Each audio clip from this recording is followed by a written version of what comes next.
ასოებით ჩაიწეროს. ორნიკი თბილისში ყველაფერს აკეთებენ, რომ საბჭოთა ისტორია ისტორიას ჩამოყრეს.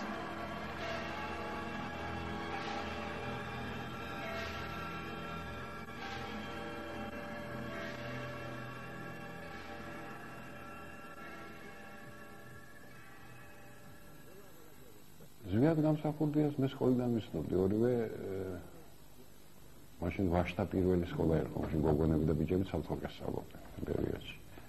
მე 4 წლით უფროსი ვიყავი და სკოლიდან, ასე ვთქვათ, ვიცნობდი მას, მაგრამ დაახლოება მოხდა ისწორედ 98 წელს ჩამოყალიბდა ადგილს სამამულო ფონდი ამ ეროვნული ძალების მიერ და სწორედ აი ამ ფონდში ჩვენ უკვე ერთად ვიყავით.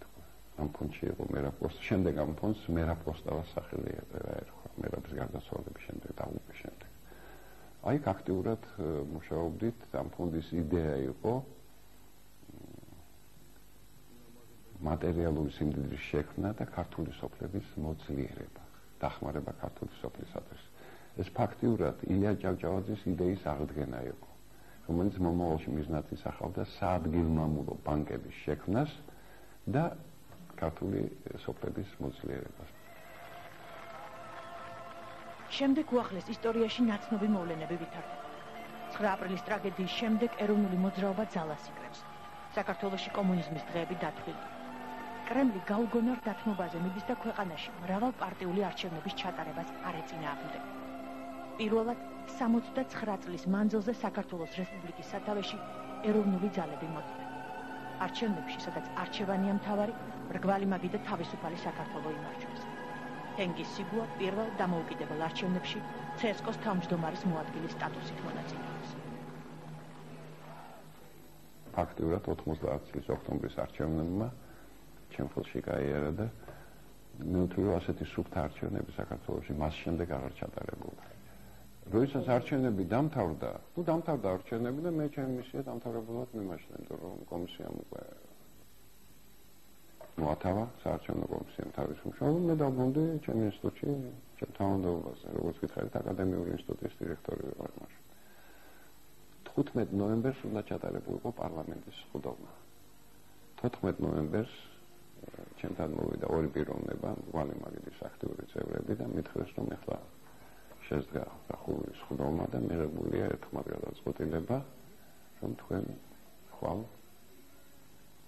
პარლამენტი დაბანძვიადი წარგადენ და პარლამენტი პრემიერ-მინისტრის პოსტს გთავაზობთ. ეს წინადადება მოულოდნელი აღმოჩნდა. სიგუა მრგვალი მაგიდის ქვეყნის ეკონომიკური პროგრამის თანაავტორი გახდა, მაგრამ პრემიერ-მინისტრის პოსტი ამ თანამდებობის დაკავება მისთვის იოლი არ იყო და მანაც პასუხი დააყოვნა. მე თავი შევიკავე, მე წერილებიც ამაქვს შენახული პიროვნებების. მე ვთქვი, ძალიან დიდი მადლობა თონისის, მაგრამ მე ვთვლი, რომ უფრო ახალგაზრდა კაცი უნდა იყოს დღევანდელი საქართველოს მთავრობის თავმჯდომარე. მაგრამ არ გამომივიდა უარი და მეორე დღეს მართლა ერთხმად გამსახურდიას წარდგენებით პარლამენტმა ერთხმად ამირჩია მაღალ ჩინოვნიკურ თანამდებობაზე, ასე ვთქვათ. მეცნიერის ცხოვრებაში ახალი ეტაპი დაიწყო. ნიკო მუსხელიშვილის, ევგენი ხარაძის გაზრდილი პრემიერისათვის ბევრი რამ მიუღებელი აღმოჩნდა. მაგრამ პატრიოტობის მთელი ღირსებაც ის არის, რომ ეროვნული გმირის ჩარჩოში ჩაადიო საკუთარი ამბიცია. ასე რომ ახალ მთავრობაში, ახალ თანამდებობაზე თენგიზ სიგუა მეცნიერული ენთუზიაზმითა და სკრუპულოზურობით შეუდგა ახალი საქმის კეთებას. მე მაინც ვფიქრობ, რომ ყველაზე დიდი წარმატებები ჩემი იყო მეცნიერებაში. თუ კაცი მეცნიერებაში ხარ და რაიმე სოლიდური ლაბორატორიის ხელმძღვანელი გახდები, ეს უკვე დიდი წარმატებაა. როცა შენი დაახლოებით 30-50 თანამოაზრე გყავს და შენთვის ძალიან საინტერესო თემატიკაზე მუშაობ და რაღაც წარმატებებს ახსენ, ამას დიდი სიამოვნება თვითრეალიზაციას ყველაზე დიდი საშუალება იქ არის. სახელმწიფოს მეთაურსა და პრემიერ-მინისტრს სანიმუშო ურთიერთობები აქვს. გამსახურდია ითვალისწინებს სიგუას ინტელექტსა და სამეცნიერო გამოცდილებას. თითქმის ყველა საკითხზე გადის მასთან კონსულტაციას. ოფიციალურ შეხვედრებზე ისინი ერთმანეთს თქვენობით მიმართავენ. პირად საუბრებში კი ამას სრულიად ზედმეტადია. მას სრული უფლება ჰქონდა აქტიურად ჩარეული იყო მთავრობის დაკომპლექტებაში. თითქმის სრული თავისუფლება მომცა. დაახლოებით 60-70% მინისტრების კანდიდატურისა, რომელსაც მე წარვადგენი, ულაპარაკად ღებულობდა. მასაც ჰქონდა უფლება ცხადია და პირველი უფლებაც რო წარმოედგინა კანდიდატურები და მის კანდიდატურების სულეთი 30% თუ იყო. თურმე ზოგს უკან მიდის შედეობა. ვინ არის ეს ანიშნია ეს? ჩვენ დროშებით დავუვოდით ქუჩებში, ჩვენ არ მინდა თანამდებობა და ეხლა წამოსვლა ჩემთან ვიღაცას მითხრა რომ ცოტა წინააღმდეგობა მაქვს. საერთო ეროვნული კმაყოფილების ფონზე ნელ-ნელა იკვეთება შეუსაბამობა დაპირებებსა და რეალურ მოქმედებებს შორის. სახელმწიფოს პირველი პირი რატომღაც არ ჩქარობს მრგვალი მაგიდის ეკონომიკური პროგრამის ძირითადი დებულებების შესრულებას. გაურკვეველი ვადით შეჩერდა მიწის პრივატიზაცია. ქვეყნის საგარეო კურსის ვექტორმაც დიდი ხანია ჩრდილოეთიდან გადაინაცვლა, მაგრამ საით ამის დანამდვილებით თქმა გამოცდილ ექსპერტებსაც უჭერდა. საქართველო თითქოს თავის თავში ჩაიკეტა, არც ჩრდილოეთი, არც დასავლეთი. პრობლემები უკვე დაიწყო. შეუძლებელია ისინი ვერ შენიშნონ, როგორ თვალის მომჭრელადაც არ უნდა გეჩვენოს ქვეყნის ნათელი მომავლის პრეზიდენტისეული ვერსია. გაუმარჯოს დამოუკიდებელ საქართველოს! არავდეს ერთი!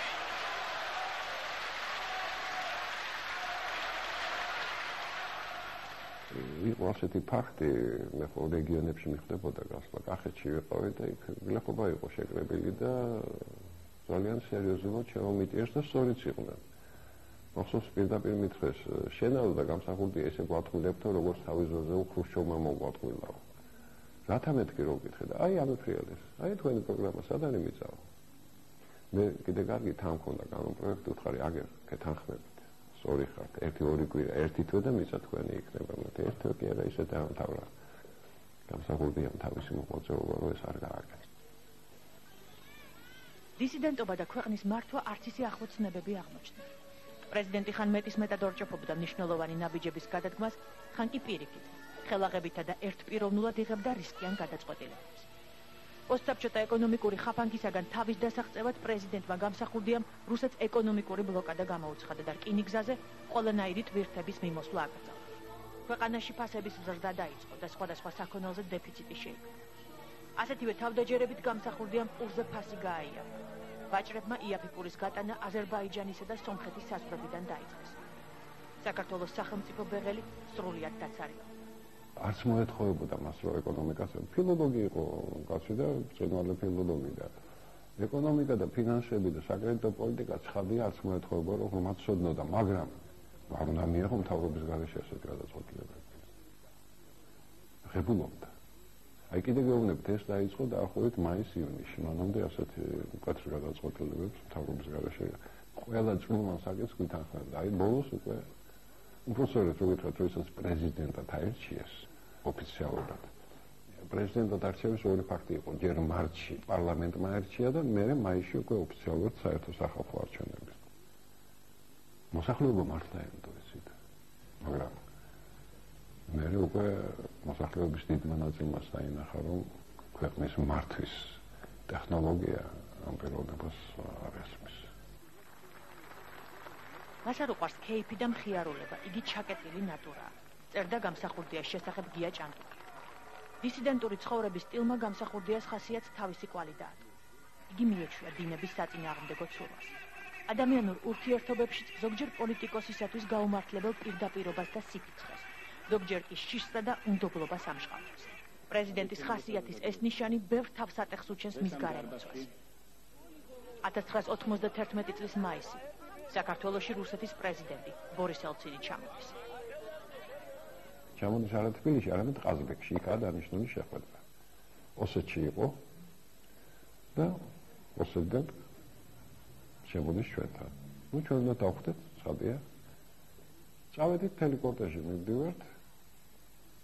უნდა ზივადი უკან ვზივართ, ზივადის მანქანაში.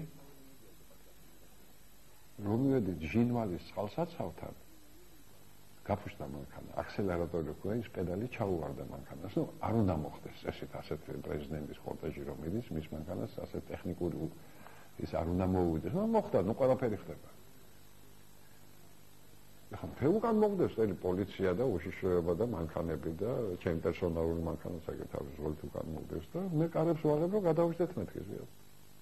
ანუ ესო სპეციალურად მოვიწყოსო აქეთ ხო ჟინვალის წყალსაცავია და აქეთ კი გორაკები და მთებია.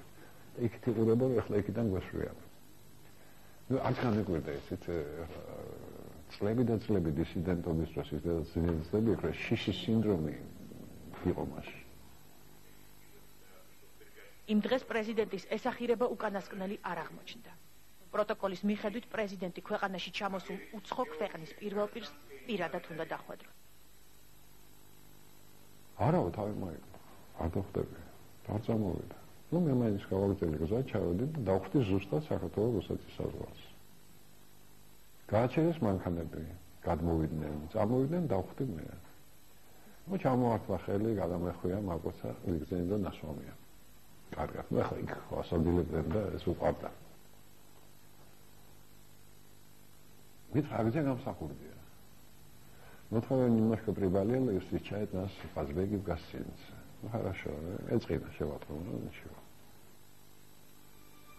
ორი პრეზიდენტის შეხვედრა საქართველოსათვის რამდენიმე იმედის მომცემი დაპირებებით დასრულდა.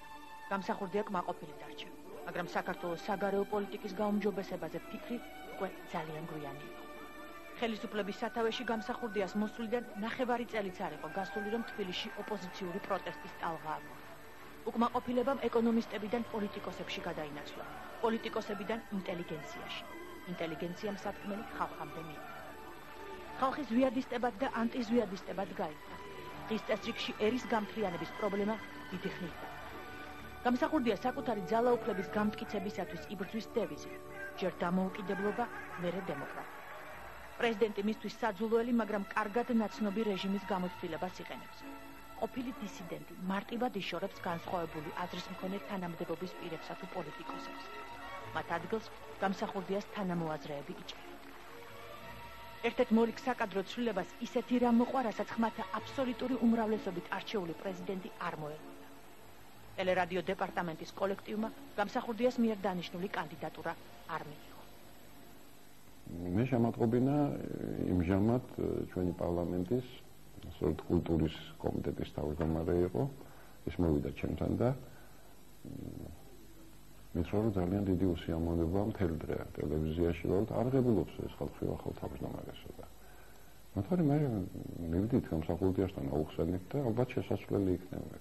ეხლა იქიდან მოვიდა რომ კატეგორიული წინააღმდეგია და მე მთხოვა რომ ჩავთვლილიყავი ამ საკითხში. მართლაც მივედით გამსახურდიასთან უმთხარი რომ ზედ არ შეიძლება. როდესაც ასეთ შემოქმედებითი კოლექტივი არ ღებულობს ხელმძღვანელს, იქ მუშაობა არ გამოვა. ეს არ არის მუშათა კოლექტივი, რომ იქ ავტომატებით აიძულო დამთავრდა. კარგით. ახალი კანდიდატურა შევარჩიოთ. როდესაც შერჩეული იყო რამოდენიმე ახალი კანდიდატურა, უცბად არა ეს უნდა დარჩეს. ძალისმიერი მეთოდით თუ საჭირო ავტომატებიანსაც დავაყენებ და ვაიძულებ ხალხს იმუშავა. ეს იყო ძალიან დიდი შესაძლებლობა. ასეთი მეთოდებით მუშაობა რასაკვირველია, ჩემთვის აბსოლუტურად მეუღებელი იყო. თენგიზ სიგუა ჯერ ისევ პრემიერ-მინისტრია. დაუკვირვებელი თვალისათვის შეიძლება გამსახურდიას გუნდში წაღიქმებოს, მაგრამ უკვე დიდი ხანია ქვეყნის მეორე პირს ფუნქციებიდან იზღა შემორჩენია პირველს აღებული ვალდებულებების შესახებ შეახსენებს. მას უსმენ, ყველს უკრავენ და ერთად შექმნილი პროგრამების შესრულებას პირნებიან. პრემიერ-მინისტრს იზღა დარჩენია ან ელოდოს, ან გადადგას ნაბიჯი, რომელზეც სულ უფრო ხშირად ფიქრობს. ბოლო აკორდი ამ პოლიტიკურ სიმფონიაში არის გამსახურდიას გადაწყვეტილება. მეცნიერებათა აკადემიიდან მის მიმართ არალოიალურად განწყობილი აკადემიკოსების ნიკო ჭავჭავაძისა და მერაბ ალექსიძის გარიცხვის შესახებ. მეცნიერის თავმოყარეობამ პოლიტიკოსის ორჭოფობას ბოლო მოუხდა. დაახლოებით საათნახევარი დამჭირდა და დამორწმუნებია რომ ეს ნაბიჯი არ გადაედგა, რატომ იცით? ნუ ახლა აგენა მაქსახში ყველა მონოგრაფია, რაც კი გამოსულია მეცნიერების განვითარებაზე მსოფლიოში, იწყება ამით, რომ ერთადერთი პრეცედენტი იყო, როდესაც ჰიტლერმა გერმანიის აკადემიიდან დაითხოვა აკადემიკოსი აინშტაინი. მეტი შემთხვევა არ ყოფილა და მეორე პრეცედენტი იქნებოდა საქართველოში, პრეზიდენტი ითხოვს კიდე კარგი ნაბიჯერა და ეს ნაბიჯი არ გადადგა. გადაწყვეტილება გადადგომის შესახებ მიღებულია, თუმცა მისი შესრულება სიგუამ მცირე დროით გადაწია. პასუხისმგებლობის გრძნობა ჯერ ისევ ქვეყნის პრემიერ-მინისტრს ავალდებულებს ფოჩი მნიშვნელოვანი საერთაშორისო შეჯიბრის დასრულებამდე პოსტზე დარჩეს და ყველაფერს პირადად უხელმძღვანელოს. 15-ში დამთავრდა შეჯიბრება და მოვფრინავთ ერთად ფოთიდან. ფოთში იყო ეს. მოვფრინავთ თვითმფრინავი და მაშინ პირველად უთხარი თვითმფრინავში. მოთხარი ზვიად ივნისის ბოლოს მე ვითხარი რომ ჩვენ ერთად ვეღარ ვითანამშრომლებთ. ეხლა კი მე საბოლოოდ გადაწყვეტილი მაქვს. გაზეთები იყო პატარა მაგიდა თვითმფრინავში ჩვენ შორის გაზეთები უცბად გაზეთი არ იყო პასუხი არ გამოსაღა იფარა მაგრამ უკუღმა ეკავა. ასე კი არ კითხულობდა გაზეთს. აიფარა უბრალოდ სახეზე. მე უცბად ჩამოწია და მითხრა იცით რომ დავიждებით რომ მე ვისაუბროთ ამ თემაზე. პრეზიდენტის გუნდი ერთ-ერთმა ყველაზე განათლებულმა და ერთგულმა ადამიანმა მიატოვა. მოსკოვში მყოფი საგარეო საქმეთა მინისტრი ედუარდ შევარდნაძე აღნიშნავს, კონფლიქტმა იჩინა თავი იმ ადამიანებს შორის, რომლებიც დიდი ხნის მანძილზე ერთმანეთის გვერდიგვერდ იბრძოდნენ. გაზეთებში უკვე დიდი ხანია სამოქალაქო ომია გაჩაღებული. ბრალს დებთ პრეზიდენტს, რა მოგველის, ნუ შეიძულებთ ინტელიგენციას. ოპოზიციონერების ამ გამოსვლას ზვიადისტები კონსტანტინე გამსახურდიას ამაყი სტილით პასუხობენ. ჩვენი ხალხი თავისუფალი არ არიანო და ამიტომ იქცევიანო ბარბაროსებივით. კარგი ლიტერატურული გემოვნების პრეზიდენტს ეს ყველაფერი სხვა დროს ალბათ აუცილებლად მოსჭრიდა ყურს, მაგრამ ცენზურა ახლა უკვე სხვა მიმართულებით მუშაობს. თენგიზ სიგუას გადადგომიდან ერთი კვირის თავზე გაზეთ დრონში იბეჭდება ინტერვიუ ყოფილ პრემიერ-მინისტრთან. საგაზეთო პუბლიკაციაში სიგუა დაწვრილებით აღწერს გადადგომის ყველა მიზეზს. ქვეყანას კიდევ ერთი ერის მოღალატე მოევლინდა. დავალება მიუღო პროკურატურას ჩემი დაპატიმრების თაობაზე როგორ გაბედა სიგუამ ასეთი ინტერვიუს მიცემა. მოგები ის რაც მე მოგერები სხვა არაფერი. ნუ ახლა რაზმაძე იყო მაშინ ბატონი ვახტანგ რაზმაძე და როლანდ გილიგაშვილი მისი მოადგილე. გამაფრთხილა სპეციალურად რომ თხოვეს რომ საერთოდ პრესასთან ურთიერთობაში თავი შეიკავეთ თორემ მითხრეს პირდაპირ ასე დავალება მოყვა. თქვენი იზოლაციის თუ გააგრძელებთ ჟურნალისტებს შეხვედრას. ეს შემთხვევით ბატონო დაპატიმრებას. ნუ ჩემთვის ეს აბსოლუტურად მიუღებელი იყო და მე კარგად მახსოვს შეგიძლიათ გადაამოწმოთ ბატონ როლანდ გილიგაშვილთან მე ჩემი თავის პატრონი მე ვარ და ვის შევხვდები რომელ ჟურნალისტს და რა ინტერვიუს მივცემ ეს ჩემი ნებაამები. პოლიტიკიდან წასვლა არ ხერხდება. თენგიზ სიგუას არჩევანი არ აქვს. იგი იმ ადამიანს უპირისპირდება, რომელმაც პოლიტიკის მწვერვალზე აიღო. სიგუას გაოპოზიციონირებაში გადამწყვეტ როლს გვარდიის მამამთავარი თენგიზ კიტოვანი თამაშობს. კიტოვანის მიერ გაგზავნილი გვარდიელები ატყობინებენ, რომ გამსახურდიას გარემოცვა მისი ლიკვიდაციის გეგმას ამზადებს. ყოფილი პრემიერი საშინაო ტანსაცმლის გამოცვლასაც ვერ ასწრებს. ისე ხვდება შავნაბადაზე, განდგომელთა ბანაკში. როგორ მოხდა ხა ოპოზიციაში გადასვლა ეროვნული გვარდიისა? მზაფხული იყო და გეგმიური წვნებისთვის კიტოვანს ეროვნული გვარდია ყავდა გაყვანილი აღმოსავლეთ საქართველოს მთიანეთში. 12000 გვარდიელი თავისი ოფიცრობით, თავის შეიარაღებით. როდესაც გეკაჩეპეს ამბები მოხდა მოსკოვში, მაშინ შეიქმნა საშიშროება, აქ ჩამოვიდა გენერალი შურავლიოვი, თავდაცვის მინისტრის, საბჭოთა კავშირის თავდაცვის მინისტრის მოადგილე და კიტოვანთან მივიდა ხმები, რომ ეროვნული გვარდიის დაშლას აპირებენ. შურავლიოვის სიმონ გეკაჩეპეს დავალებით. და მართლაც არის ასეთი ბრძანებულება გამოსული საქართველოს პრეზიდენტის გამსახურდიას ხელმოწერით, ოღონდ დაშლა კი არა, სულ შეუცვალა ეს ეროვნული გვარდია, რომელიც ქართული ჯარის შანასახი უნდა ყოფილიყო, უცბად საბადრაგო სამსახურად გადააქცია, ესე იგი ციხეების და კოლონიების დამცველი და პატიმრების გამყოლება. 1991 წლის ზაფხულის პრესა აღნიშნავს. თენგიზ სიგუას უკმაყოფილოთა ბანაკში გადასვლამ ოპოზიციას წონა შესწირა. დაიწყო მიტინგები და გამოსვლები. ხალხი ღიად გამოთქვამს თავის დამოკიდებულებას გამსახურდიას რეჟიმისადმი. უკმაყოფილების ჩახშობა შეუძლებელი ხდება. 2 სექტემბერს გამსახურდიას ბრძანებით დაარბიეს კინოს სახლთან გამართული მშვიდობიანი მიტინგი. ოპოზიციას ტელევიზიის გაფიცული თანამშრომლები შეუერთდნენ. მოვლენათა ეპიცენტრმა ტელერადიო დეპარტამენტის წინ გადაინაცვლა. შავნაბადიდან მიტინგზე თენგიზ სიგუა ჩადის და ტელევიზიის თანამშრომლების თხოვნით შენობაში 10 დღე რჩება. სიგუა უკვე დიდი ხანია საველე ცხოვრებით ცხოვრობს. ტელევიზიიდან იგი გვარდიელებთან ერთად თბილისის ზღვაზე, ახალ შტაბში არის. ოპოზიციის საბჭომ, სადაც გადამწყვეტი სიტყვა კიტოვანსა და სიგუას ეთქმის, პროვოკაციის თავიდან ასაცილებლად შეიარაღებული ხალხი თბილისიდან გაიყვანა. თბილისის მოსახლეობის დიდი ნაწილი პრეზიდენტის გადადგომას ითხოვს. სხვა საკითხია, როგორ წარმოუდგენია ამის განხორციელება გაერთიანებულ ოპოზიციას. იმიტომ რომ იცით, არავინ არ ებოდა, ესე იგი, ყველა პოლიტიკური გაანგარიშებები, რაც თბილისის ზღვაზე ყოფნის დროს კეთდებოდა და ყველა პოლიტიკური ზალა ხო გითხარით, იქ იყრიდა თავს და იქ მიდიოდა მზებო. არავინ არც ერთ გაანგარიშებაში არ იყო ეს დაპირისპირება. ყველა გაანგარიშება უშვენებდა, რომ 92 წლის თებერვალ-მარტში ხელისუფლება იძულებული გახდებოდა და დაყოლოდა ოპოზიციის მოთხოვნებს და დაენიშნა ვადამდელი საპარლამენტო არჩევნები. აი ეს რომ მომხდარიყო, თელეს კატასტროფა აცილებული იქნებოდა თავიდან. იმისათვის, რომ პოლიტიკური დაპირისპირება შეიარაღებაში არ გადაზრდილიყო, მთელი თვეების მანძილზე იდგმებოდა გარკვეული ნაბიჯები, თუმცა მათი ეფექტურობა ძალიან დაბალია. სამაგიეროდ მეორე დღესვე თელმა ქალაქმა გაიგო, რომ ხელისუფლებამ ჯაბა იოსელიანი, გია ჭანტურია და გოგა ხაინდრავა დააპატიმრა, რომ პრეზიდენტმა მთავრობის სახლის დასაცავად ქვეყნის პროვინციებიდან ხალხი ჩამოიყვანა, რომ შემდეგ 30 მოღალატის ცნობილი სია შედგა. ერთ დღეს კი რუსთაველის გამზირი ორად გაიგო. მთავრობის სახლის წინ ხელისუფლების მომხრეები განლაგდნენ. შენობის დასავლეთით კი ოპოზიცია.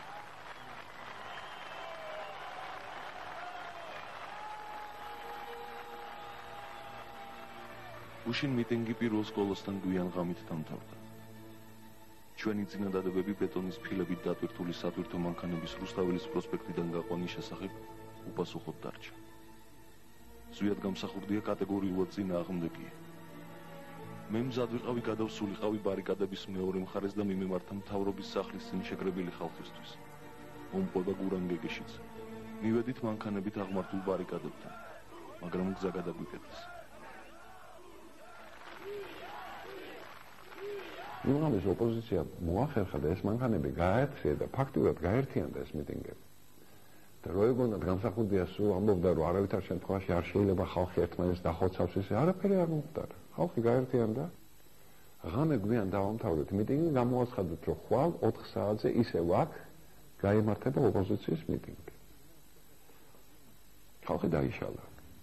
მაგრამ ბევრი ძირითადად თბილისელები, ვინც მანქანებით იყვნენ მსუბუქი დარჩენ, იმ მიზეზით, რომ იმ ღამეს კიდე ახალი ბარიკადები არ მოეწყო გამსახურდიას. და ეს მანქანები ჩამწკრივებული იყო რუსთაველის გამზირზე, როგორც სამხატვრო გალერეის მხარეს, ისე კავშირგაბმულობის სამინისტროს მხარეს.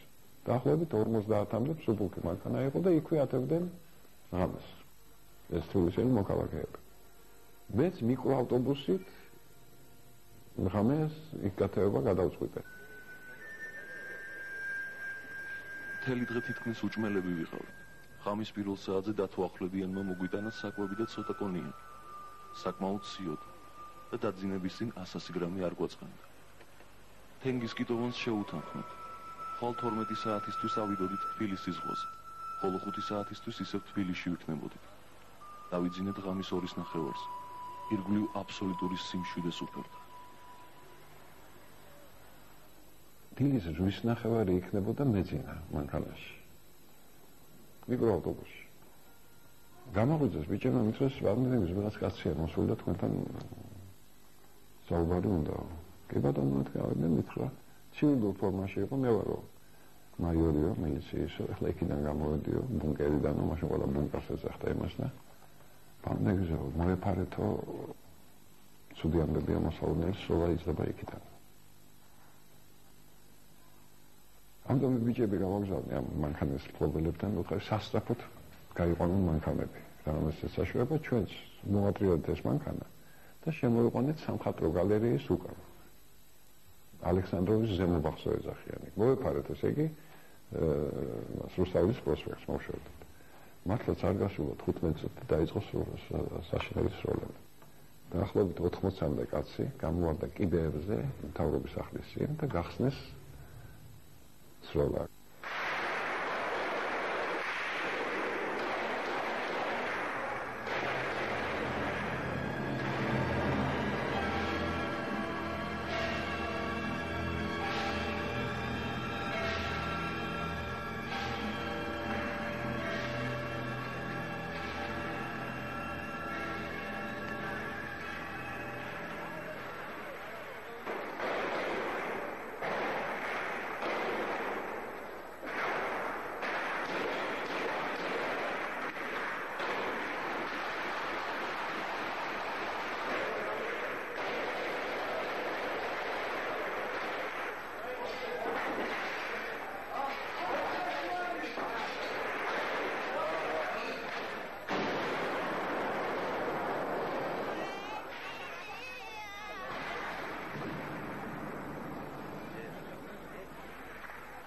გასროლილ ტყვიას უკან ვეღარ დააბრუნენ. ორივე მხარე ჩათრეულია დანაშაულში, რომელსაც თბილისის სამოქალაქო ომი ჰქვია. თუმცა პრეზიდენტ გამსახურდიასაც და უკვე ოპოზიციის ლიდერ სიგუასაც აქვთ იმედი, რომ მოლაპარაკება შეძლება.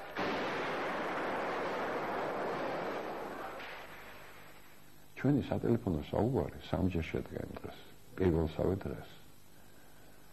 ის დათანხმდა. რომ დატოვებდა თბილისს მეუღლესთან ერთად. და ბავშვებს მე მიტოვებდა ჩემი პასუხისმგებლობის ქვეშ. გადაათქმევინეს. თორემ იმ დღეს მთელი ეს დაღებია მოთავებული იქნებოდა. შევთანხმდით, რომ მე 4 საათზე გავიდოდი სამხატვრო გალერეასთან. ზვიად გამსახურდია მეუღლესთან ერთად. ესო ქუთათელაძის თანხლებით გამოვიდოდა მანქანით მთავრობის სასახლიდან. სამხატვრო გალერეასთან მე ვჯდებოდი მათ მანქანაში და ვაცილებდი აეროპორტამდე. გამსახურდიას თავის მხრიდან მოყვებოდა 5 მსუბუქი ავტომანქანი და 1 მიკროავტობუსი. მოვიდაპარაკეთ ამაზე, ეს უნდა მოხდარიყო დღის 4 საათზე. 4:30-ზე მირეკავს და მეუბნება, რომ იცით რომ ბანკი ზოისაო. მეუღლე არისო ძალიან ცუდად იქნებ გადავდოთ საღამოს 8 საათამდე. მე დავეთანხმდა, მაგრამ უკვე იქ ხალხიცაა, ჩემ გავდახო მე ერთი ხო ავწყვეტ. მით უმეტეს სამხედრო საკითხებს მე ავწყვეტ. ჩემი იყო პოლიტიკური, ეკონომიკური საკითხები, მაგრამ ბანკს გატყულებთ. აი ეს ჩანს პირდაპირ აი კადრებზე რომ ნახოთ, იქ ხალხი მოვალდა, ანუ ეგ ვერ ხედავთ გატყულებთ დროს წებავს. არ არის მაგის ამსვლელი. მე მაინც უთხარი პირველ მივეცი 8 საათამდე ვაცალოთ.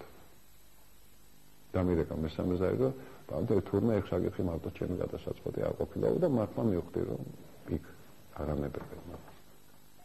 თორემ მას გადაწყვეტილი ხო და უდაოდ ახლა მისი ლექსიკაც ვიცი, ტონიც ვიცი, ყველაფერი კარგად ვიცი. პირველი საუბრის შემდეგ რაც თქვა, იმის აბსოლუტელი იყო, მაგრამ არ მიცეს უფლება.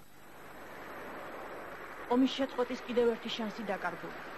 რეალობა წვერმოშვებულ ჯარისკაცებში, დაღუპულ მებრძოლებში, დაჭრილებით გავსებულ უშუქო საოპერაციოებში, გადამწვარ და დანგრეულ რუსთაველის გამზირში მოსჩანს. ხალხის რჩეულ პრეზიდენტს ხალხი ნელ-ნელა ტოვებს. ალყაში მოქცეული მთავრობა დემორალიზირებულია. გარემოცვა ზვიად გამსახურდიას უკვე რეალურ სურათსაც უმალავს. მას გონია, რომ კვლავ 3000 შეიარაღებული ადამიანი იცავს. მაგრამ თანდათან სიმართლისათვის თვალისარიდება შეუძლებელი ხდება.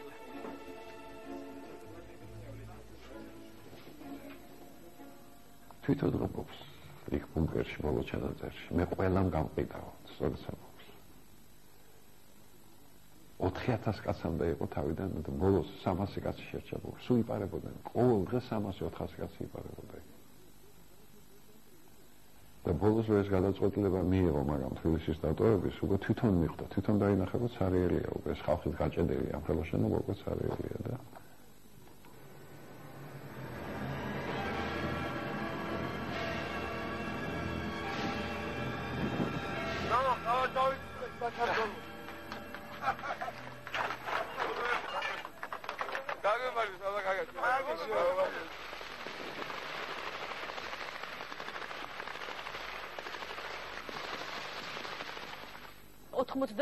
წლის 6 იანვარს პრეზიდენტი გამსახურდიას სიტყვებით ბრძოლით გავიკლევთ გზას დასავლეთისაკენ სამუდამოდ ტოვებს თბილისს. 7 იანვარს ედუარდ შევარდნაძე მოსკოვიდან მიმართავს ქართველ ხალხს. თავისუფლების ერთგულმა ძალებმა ძლიეს დიქტატურას აცხადებს იგი. იანვრის პირველივე კვირას თენგიზ სიგუა დროებითი მთავრობის მეთაური ხდება. პარლამენტი დათხოვილია. თბილისში კომენდანტის საათი გამოცხადდა.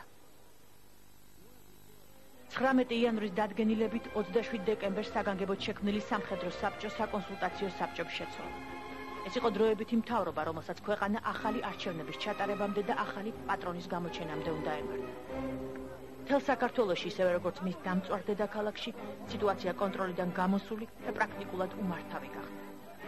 საკონსულტაციო საბჭოს წევრები თენგიზ სიგუასთან საუბარში სულ უფრო ხშირად ახსენებენ ედუარდ შევარდნაძეს.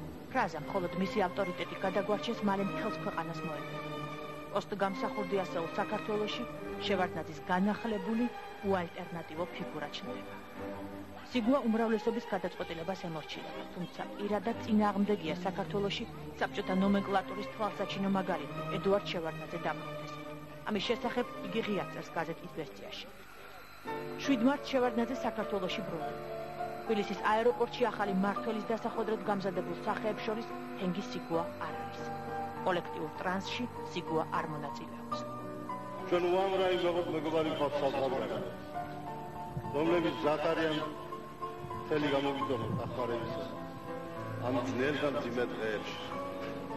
ედუარდ შევარდნაძისა და თენგიზ სიგუას პირველი შეხვედრა 8 მარტს შედგა. დროებითი მთავრობის თავმჯდომარეს ერთი დღის ჩამოსული ქართველი თავისთან იბარებს.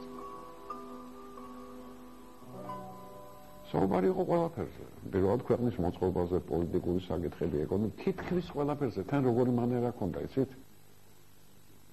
ყველა საკითხზე თვითონ კი აიწყებდა საუბარს, ჯერ მიმაძლევდა ამ თემის განხილვის საშუალებას, მე რა ვთქვათ, არჩევნები. მის ჩამოსვლამდე ჩვენ უკვე გეგმაში ჰქონდა, რომ ივნისში უნდა ჩაგვატარებია ახალი საპარლამენტო არჩევნები.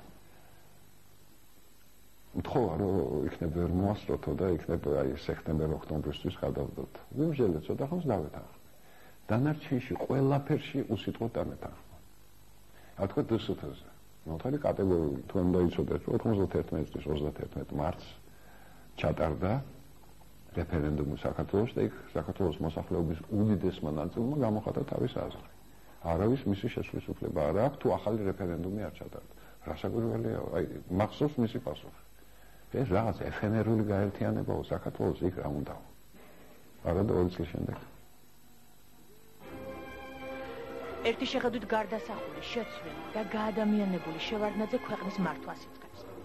დასავლეთის თვალში საქართველოს ჩაკეტილი სახელმწიფოს არასასურველ იმიჯს მისი საერთაშორისო ავტორიტეტის შედარებით იოლად უკლავდება. გაცილებით რთულად არის საქმე საშინაო პოლიტიკაში. შევარდნაძეს თავისი გუნდი სჭირდება. აქ უკვე ცეკაში მიღებული გამოცდილება შველის.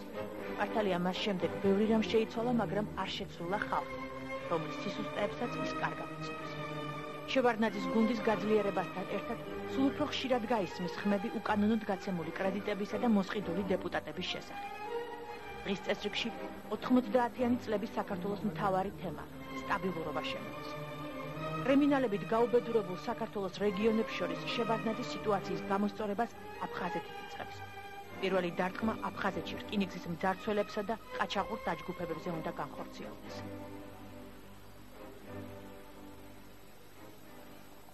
დაისახა გეგმა, რომ გავაძლიეროთ რკინიგზის და საავტომობილო მაგისტრალების დაცვა, რომ ეს ძარცვა აღიკვეთოს. მე კატეგორიული წინააღმდეგი ვიყავი, რომ ჯარს მიეღო მონაწილეობა ამ ოპერაციაში. ჩემი პოზიცია იყო, რასაკვირველია ეს აქცია უნდა ჩატარდეს, ოღონდ ეს უნდა ჩაატარო საქართველოს შინაგანი ჯარის ნაწილებმა, ესე იგი პოლიციამ და რკინიგზის გასამხედროებულმა დაცვამ. შევარდნაძე თავი მოიკლა და არა, მაინდა-მაინც ჯარმაც უნდა მიიღოს მონაწილეობა ამ ოპერაციაში. აი ეს მის გამოსვლაში 11 ეს ხდება 1992 წლის 11 აგვისტოს სახელმწიფო საბჭოს სხდომაზე. საოქმო ჩანაწერი არსებობს. როდესაც ის კონკრეტულად ასახელებს თარიღებს, ასახელებს ყველაფერს, როგორ უნდა ჩატარდეს ეს ოპერაცია. ამის შემდეგ მომიბრუნდა მე და ბატონ თენგიზ ხვარსულს ამის დამატება და არ ელოდა ჩემგან ასეთ ღიად უკვე მე ვიცოდა ჩემი აზრი, მაგრამ პარლამენტის სხდომაზე თუ ასე ღიად გამოვიდოდი მისი აზრის წინააღმდეგ, მე გამოვდიოდა და პირდაპირ ვამბობ. თქვენ რაც ეხლა თქვით, მე ჩავიწერე. მე კატეგორიული წინააღმდეგი ვარ შეიარაღებული ძალების ამ ოპერაციაში გამოყენების.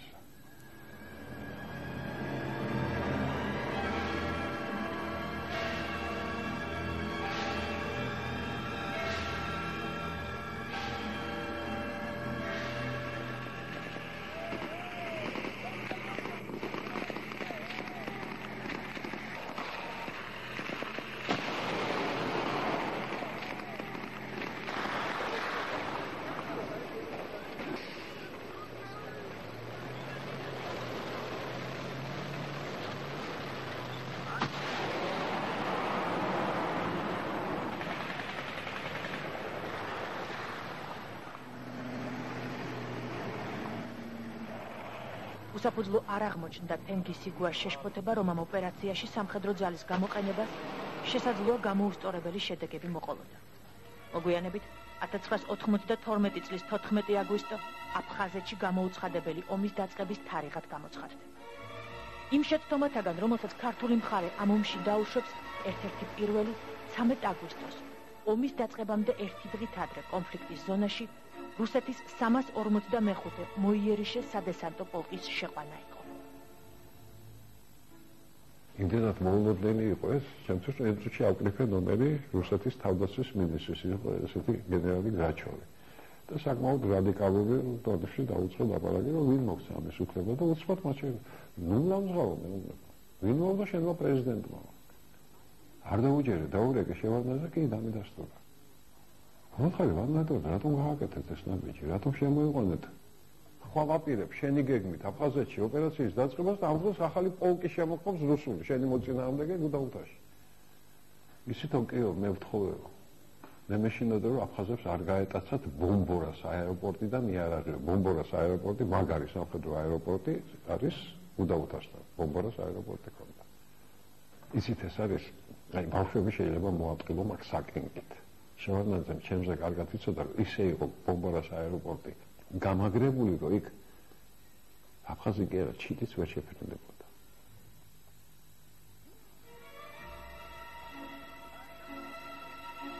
შევარდნაძე ერთპიროვნულად იღებს გადაწყვეტილებას და ავიწყდება, რომ მნიშვნელოვანი ნაბიჯები სამხედრო საბჭოს პრეზიდიუმთან უნდა შეთანხმდეს. პრეზიდიუმში ჯაბა იოსელიანი, თენგიზ სიგუა და თენგიზ კიტოვანი შედიან. თავარსარდალს კი მხოლოდ საკუთარი ერთპიროვნული მოქმედების გეგმა აქვს. შევარდნაძე ზედმეტად იმედიანადაა განწყობილი. ყველაფერზე პასუხისმგებლობას თავად იღებს. 27 ივლისს კი სოხუმიდან მძიმე ტექნიკის გაყვანის ბრძანებულებას აწერს ხელს. პარლამენტის ხდომაზე მისი აი მონა დეპუტატების კი გამოდიან და ამბობენ, ბანოდო რა შეიძლება განიარაღება სოხუმის და მძიმე ტექნიკის გამოტანა. მისი მომხრეებიც კი გამოდის ბოლოს და კენჭისყრის ეშინია, რომ ჩავარდება, რომ დაინახა მისი მომხრეებიც კი აქტიურად არ უწერენ ხარს. მონა დეპუტატები ასე ვთქვათ. და ბოლოს იტყვები. მოდით კენჭისყრას ნუ ჩავატარებთ. მენდეთ მე სიტყვაზე. ყველა სიტყვაზე. ყველა წინადადება და რასაკვირველია შედეგსაც ერთპიროვნულად ვაგებ პასუხს. 27 სექტემბერს ჩააბარა სოხუმი აგიარამან. არ ვორამეზე პასუხი. ამიტომ გეუბნებით, ეს არის პიროვნება, რომელიც უდიდეს ვალდებულებებს იღებს თავის თავზე. არავითარ შედეგებზე პასუხს არ აგებს. პირველივე დღეებში სტრატეგიული მნიშვნელობის ობიექტების დათმობას ლოგიკური გაგრძელება მოჰყვა. მთელი წლის მანძილზე ქართული მხარე კარგავდა, თმობდა, აგებდა. ქვეყანა ლტოლვილებით გაივსო.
ქართულ ჯარს წარმატების სულ უფრო ნაკლები იმედი რჩება.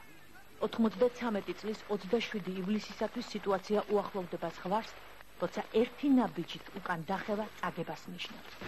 ამ ყველაფრის ფონზე ბევრისათვის გაუგებარია, რატომ აწერს ხელს ქვეყნის მთავარსარდალი ხელშეკრულებას სოხუმიდან მძიმე ტექნიკის გაყვანის შესახებ.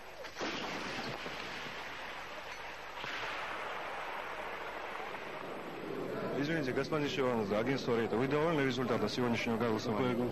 Агентство Рейтер. В принципе, я доволен. Результатами доволен.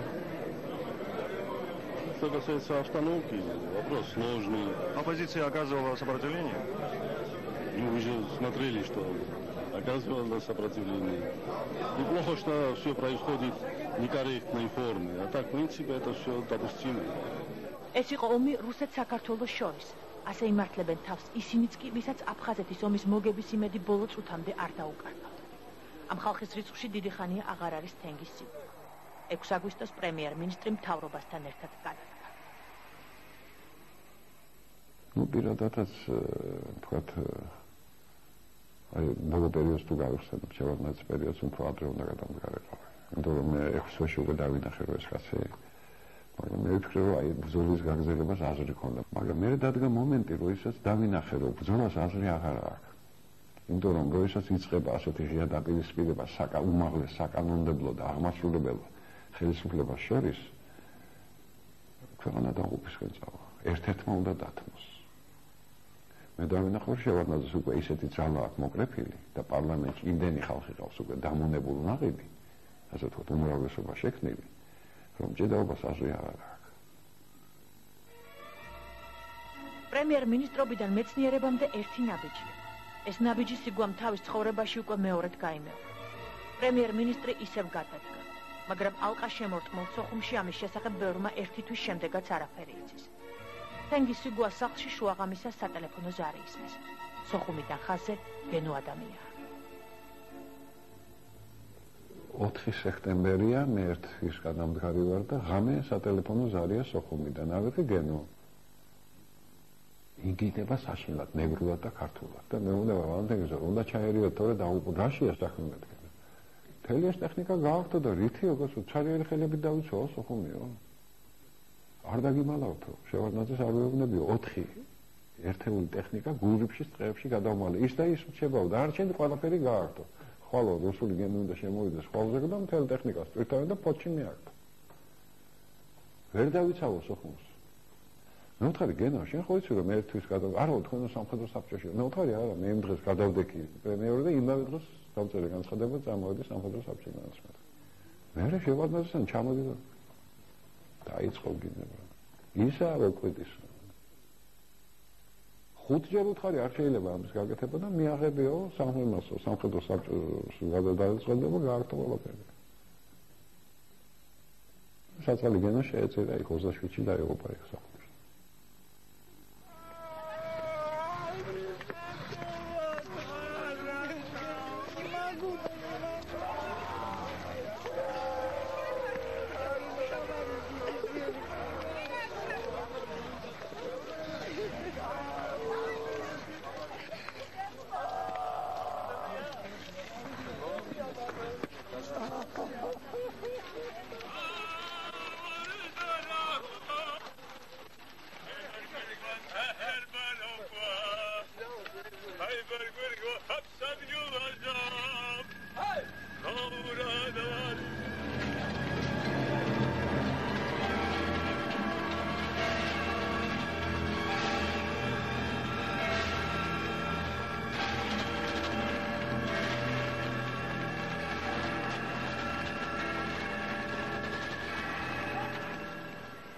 შევარდნაძემ სიგვას დროულად მიღებული გადაწყვეტილებისათვის მადლობა საჯაროდ გადაუღო. მაგრამ ამას არაფერი შეუძლია. მათ ურთიერთობაში უკვე დიდი ხანია ყველაფერს თავისი სახელი ქმნიდა. შევარდნაძეს დროებითი საბჭო აღარ სჭირდა. სიგვაც მისთვის წაკითხული ფურცელი. მიუხედავად ამისა, სახელმწიფოს მეთაური ზრდილობის გამოვლინებას ცდილობს. 93 წლის 8 აგვისტოს შევარდნაძე მაინც შეეცადა მისთვის არასასიამოვნო მოთამაშე სიგვა რეზერვში დაეტოვა. საუბარი დაიწყო ამით, რომ ძუხელ ღამის 4 საათამდე თქვენ 4 ახლო მეგობართან მქონდა საუბარი. მათ მე დამარწმუნეს, რომ არავითარი ჩინოვნიკური თანამდებობა სიგვას აღარ შესთავაზოთ, იმიტომ რომ პეტრ უარს მიიღებთ. მაგრამ მე მაინც დამარწმუნეს, რომ სიგვა უბრუნდება მეცნიერებაში და აქეთ გამოხდილი არ არის. ამიტომ ერთი აზრი მინდაო, მაინცო შემოგთავაზოთ ერთი თანამდებობა. მოთხრა რა თანამდებობას თავაზობთ. გახსოვთო ჩვენ რომ ბოლოს ვილაპარაკეთ საფრანგეთში ვინ უნდა იყოს საქართველოს ელჩი. თქვენი კანდიდატურა იყო პოლიტექნიკური უნივერსიტეტის რექტორიო ბატონი გოჩა ჩაგუაძე. მოთხრა მახსოვს მეთქი. ხო და აი ბატონი გოჩა ხო წავა საფრანგეთში და პოლიტექნიკური ინსტიტუტის რექტორატო და მეცნიერებაში. აღელვიცით და მაგრამ თქვენ მოგს თქვენ ისე შეკასვლივანი გონია თქვენ და ესეთ უკვე ცოტა არაკორექტულ ტონებში წავიდა საუბარი. მაგრამ მე ქუჩიდან არ მოსულვარ. თქვენი საზრუნავი არ არის ჩემი ყოველდღიური დღე. კარგად იყავით მეთქი და ასე დავშევით ერთმანეთს. 1993 წელი სრულდება. სანამ ქვეყანა 10 წლიანი ყბადაღებული სტაბილიზაციით კმობას მიეცემა, მანამდე წინა საახალწლო ზალპებთან ერთად სამეგრელოს ერთ პატარა სოფელში საბედისწერო გასროლა გაისმა. ზუსტად გამსახურდიას ნეშთი გროზნოში მიაქვთ. ედუარდ შევარდნაძე კიდევ 10 წელი შეეცდება გამოასწოროს საკუთარი და სხვისი შეცდომები. თენგის სიგუა კი ორჯერ აღმოჩნდა მდგომარეობაში, როდესაც საკუთარი მთავრობის ღალატი პატრიოტის უმთავრეს მოვალეობას წარმოადგენს. დადონდებს ეგრეთ წოდებული ზვიადისტური ფრთისთვის თქვენ ალბათ დღემდე ხართ ადამიანი, რომელიც ზვიად გამსახურდიას უღალატა. თვლით რომ ესეა. როშკია, თუ ღალატია ის რომ ქვეყანას უნდა უღალატო თუ პიროვნებას ასე დავსვათ საკეთე. მე სხვანაირად ვსვამს. ზვიად მოუღალატა თავის ქვეყანას, რადგან არ შეასრულა ის დაპირებები, რითაც მოვიდა ხელისუფლებაში. ჩემთვის არა აქვს მნიშვნელობა ეს გამსახურდია იქნება, შევარდნაძე იქნება, დაპირდი ხალხს. კიდე გეუბნებით, მე ვიყენებ ევროს კავშირის მოდელს და ფორმულას 80% მაინც უნდა შეასრულო. ვერ ასრულებ, დაიხურე ქუდი და წადი, ბოდიში მოვხადე და წადი. ამიტომ ისინი პატრიოტიზმი ერთადერთი გამსაზღვრელი არ არის იმისა, რომ შენ ქვეყნის წარმმართველი და პირველი პირი იყო. ამისთვის რაღაც სხვაც უნდა გქონდეს. ქვეყნის მართვის სადავეები, ტექნოლოგია უნდა იცოდე. ეს ტექნოლოგია საუბრობთ შევარდნაძე მოგითხარით, წინვალით იცის. მაგრამ თავის სასიკეთოდ იყენებს ამ ტექნოლოგიას და არა ქვეყნის სასიკეთოდ. გამსახურდია ეს არ იცოდა.